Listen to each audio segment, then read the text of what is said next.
and welcome to Music at the Piano. In today's video, we'll go over pages 93 and 94 of Mayron Cole's Older Beginner Level 2 textbook.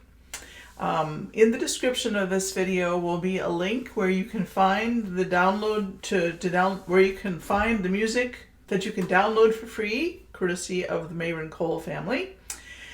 And there will also be links to playlists of various levels of piano learning. This is as far as we've come to this point.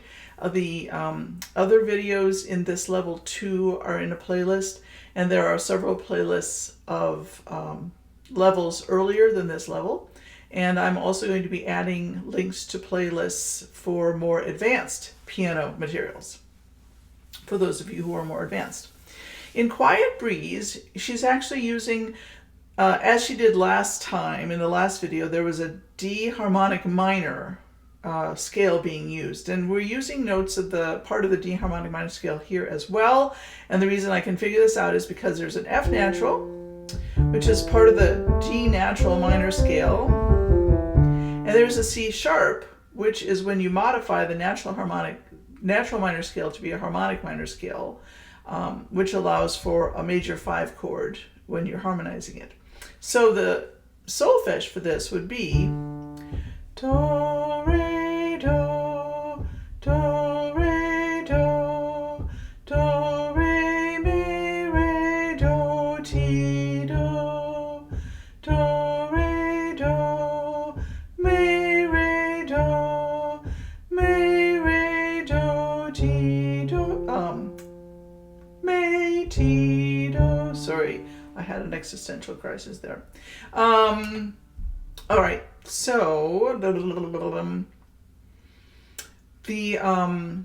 this sharp, this tic-tac-toe looking sign is a sharp sign. If you're just rolling in for the first time here, this means to raise the pitch a half step. So without the sharp sign, you'd be looking at a bass C, and with the sharp sign, you're playing the black key above bass C. The intervals here, so the note names, as we already know, this is D, because this 2 dots go along the line, that is F, and backwards from F is E and D. D up a second, down a second, repeat, up a second, down a second, repeat, up a second, down a second, down a second, down a minor second, up a minor second. And then here it's different. From here to here is up a third, down a second, up a third, down a second, down a minor second, up a diminished fourth, I think, which is a weird interval. A perfect fourth would be C sharp to Here Comes the Bride, but that's a half step smaller. That's a diminished fourth. Unusual to have that in a beginning piece. I think the counting is straightforward, so I'll leave you to figure that one out. I'll play it one time with the dynamics. There's just a lot of gentle alignment of your arm behind the finger that's playing. You might use a little bit of arm rotation to get from the F to the C sharp. And that's really it. So here we go. Ready, play.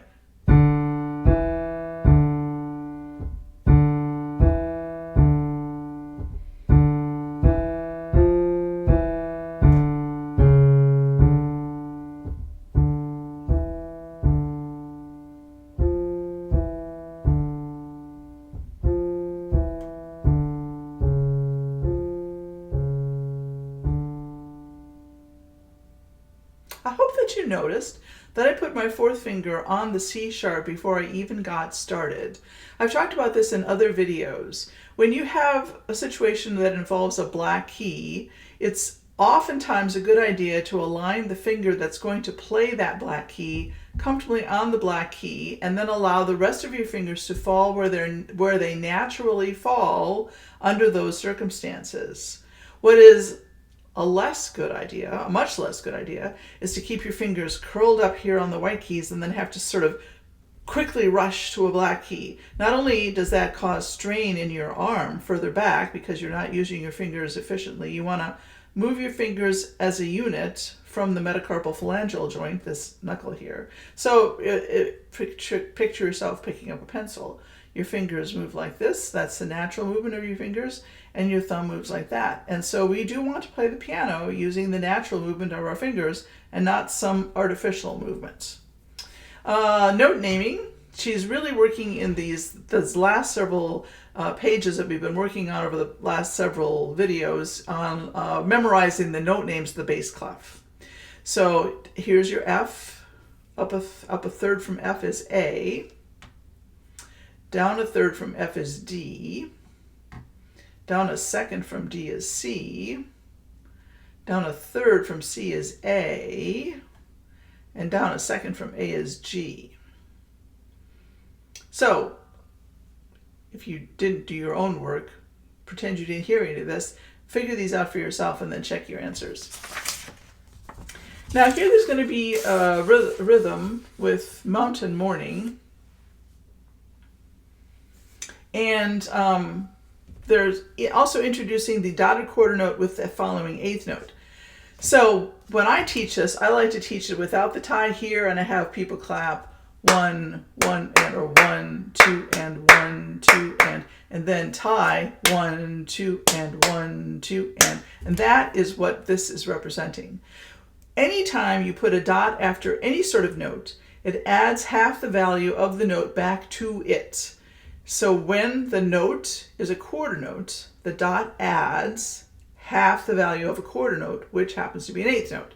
So that dot represents an eighth note, and then you have another eighth note. And this is how it's usually notated in that situation. It's covering the time of a half note. Why, you say? Well, back in the day, they wrote with quills and ink on parchment paper. And so they devised a number of shortcuts so that they wouldn't have to use so much ink and so much time and so much hand movement.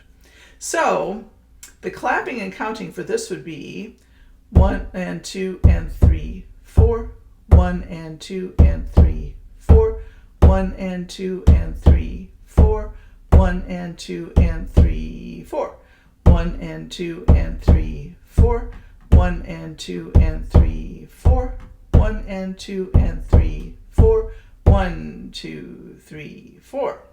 You're looking at the C major 5-finger pattern, and you're going from C, bass C, up a second, up a third, and you do that here, and here, and here, and here, and that's half the piece. Here you're repeating the G, going down a fourth, repeated note, up a fourth, down a third, down a second, down a second. In this half, you're going down a second, down a second, down a second, up a fourth, down a fifth. Even though they both end on C, that's the halfway point. A lot of times a composer will add the halfway point somewhere other than C, but she went ahead to C. So I'll play it slowly once, and then you can practice a few times, and then I'll play it quickly. 1, 2, ready, go. 1 and 2 and 3, 4, 5, 4, 3, 1, 2 and 3, 1 and 2 and 3, 4, 1 and 2 and 3, 4, 1 and 2 and 3, 4, 1 and 2 and 3, 4, 1, 2, 3, 4. Yes, when you're using up the whole 5 notes of the 5-finger pattern, I would go ahead and gently align your arm behind finger 5 and 4 and 3 and then 1, so that you get used to doing that. So that when you go to more difficult pieces, you're already used to aligning your arm behind the finger that plays, using your God-given ability to move your wrist in a lateral motion. All right, so then after you practice a bit, you might go faster. 1, 2, ready, go. 1 and 2 and 3, 4, 1 and 2 and 3, 4, 1 and 2 and 3, 4, 1 and 2 and 3, 4, 1 and 2 and 3, 4, 1 and 2 and 3, 4, 1 and 2 and 3, 4, 2, 3, have fun with that.